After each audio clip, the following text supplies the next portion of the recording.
It's beer o'clock on Real Ale Craft Beer. If some of you might remember, I went down to Salisbury in Wiltshire about a month or two ago now. And at the end of the video, I ventured to Dark Revolution Brewing Company, which, well, they were fantastic, absolutely fantastic.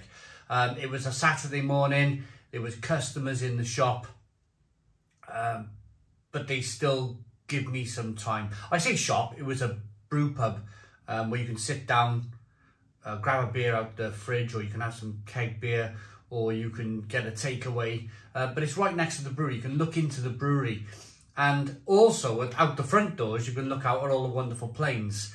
They do skydiving and all this wonder. I'll talk more about that in a moment. But basically, what I want to say is that it was a really fond memory visiting Dark Revolution because they gave me so much time.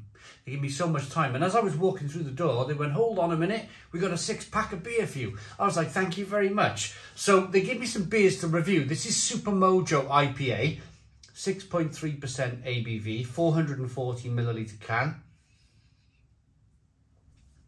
And this is probably their, what would I call this? Their kind of like house IPA, their flagship, that's the word. This is probably their flagship IPA. Let's have a look at it then. Let's get it out into a glass and see what we get.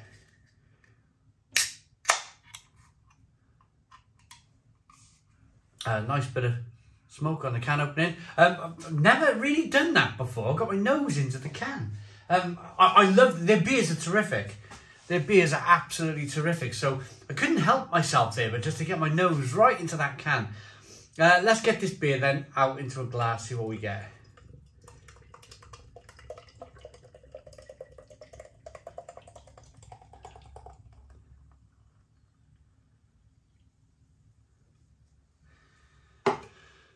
Two Finger Whitehead, a hazy straw coloured beer, good levels of slow moving carbonation in there.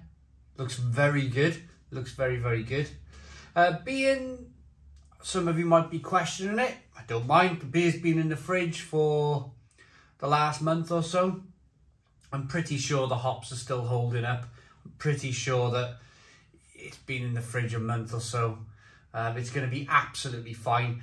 There's shelf lives on beer. I mean, some companies say to drink the beer within a month. I'm pretty sure this is absolutely fine. Aroma, super, super juicy. Super juicy.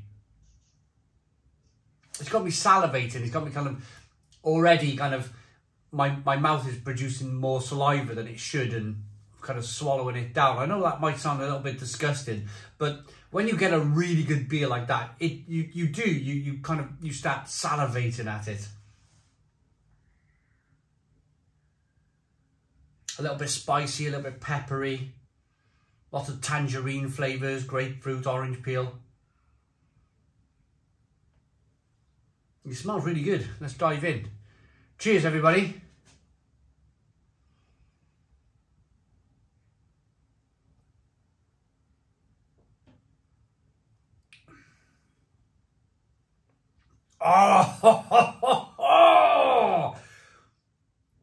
Oh, I've got to put that down.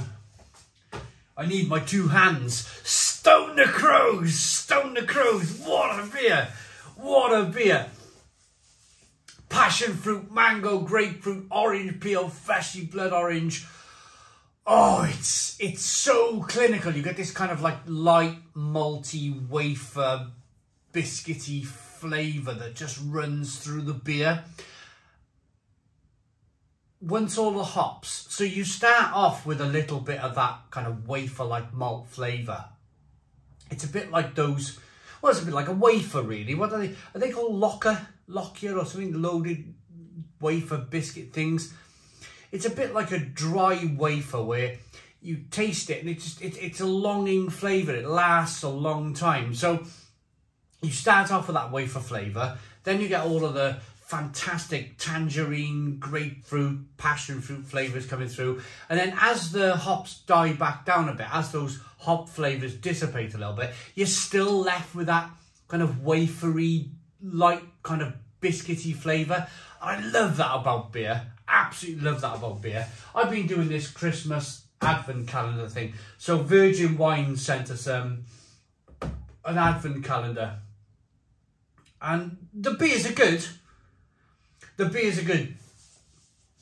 But you definitely notice, like, for me, there's about 3 different layers of craft beer. There's your really small micros. Then there's your kind of medium-sized breweries that may dabble with a bit of supermarket stuff. And then there's your larger breweries like Brooklyn. They're now owned by Carlsberg. And there's different layers of flavour. So when you get your big Brooklyn type beers, the beers are slightly kind of syrupy. They're using like brewing syrups, and they're not using like 100% malt. I don't think there's some kind of sweetness in it or sugars in there to supplement the brewing process. It's cheaper for the large breweries to produce these IPAs with a little bit of sugar rather than just 100% malt, and you can taste that. Then you got your medium-sized, kind of smallish craft breweries that are maybe dabbling with supermarkets every now and again. Maybe they might do like a little October beer festival for Morrison's or something.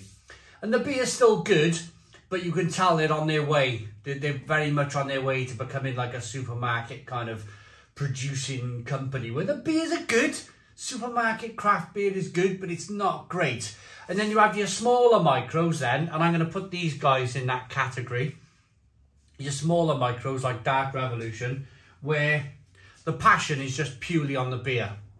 Yes, these companies want to make money. Of course they do. Of course they do. They're businesses. But I say these smaller craft brews have half an eye on making a profit and earning a decent living, and then they have half an eye on absolutely kind of, we want to make our customers smile. And Dark Revolution do that. They really, really do that. They make their customers smile, and they probably make a little bit of a tidy profit. And that's the nice, what do they say? That you hit a nice comfort zone in life. You hit a lovely little comfort zone where your business is doing okay and your customers are smiling. And for some people, that's absolutely enough. That's absolutely enough. They don't need to become the next Brooklyn Brewery. They really don't. As long as they've got their regulars coming in, buying their beer, drinking it, saying, oh, that's cracking, smiling, giving them a thumbs up, that's enough for some people. I meet a lot of small little craft brewers, microbreweries who are like that. They've got their tap rooms, they sell direct to the customer, and it's enough for them because they got this kind of group of people involved in the brewery, buying their beer, and everything's good, everything's lovely, and everybody's enjoying delicious beer. And that's the biggest part about it, I think. Everybody's enjoying delicious beer. This is terrific.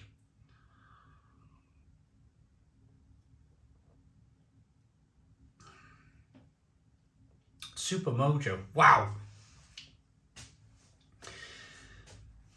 It's spicy and peppery and bitter on the back end. It's lovely. That lovely wafer flavour, that malty, wafery flavour to begin with. It's just super lovely balanced between that little bit of malty waferiness over there. Dare I say it's sweetness. And then a little bit of bitterness over there. It's dangerously drinkable. Dangerously drinkable. It's 6.3% ABV. I could drink a ton of this and then, yeah, just fall asleep in the chair, I suppose.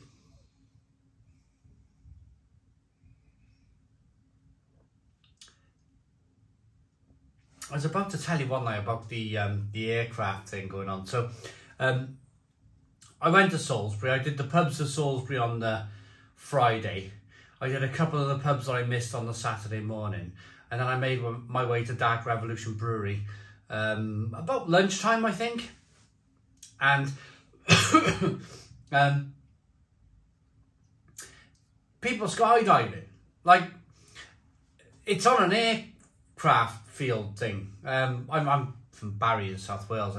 I know this ain't Athen down the road, but it's actually based on an airfield, this brewery. So you can sit outside having a beer, food truck on one side, great beer on the other side, and you can literally see the skydivers kind of like twirling out the sky.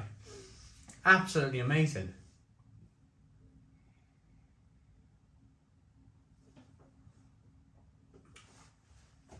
That's incredible beer.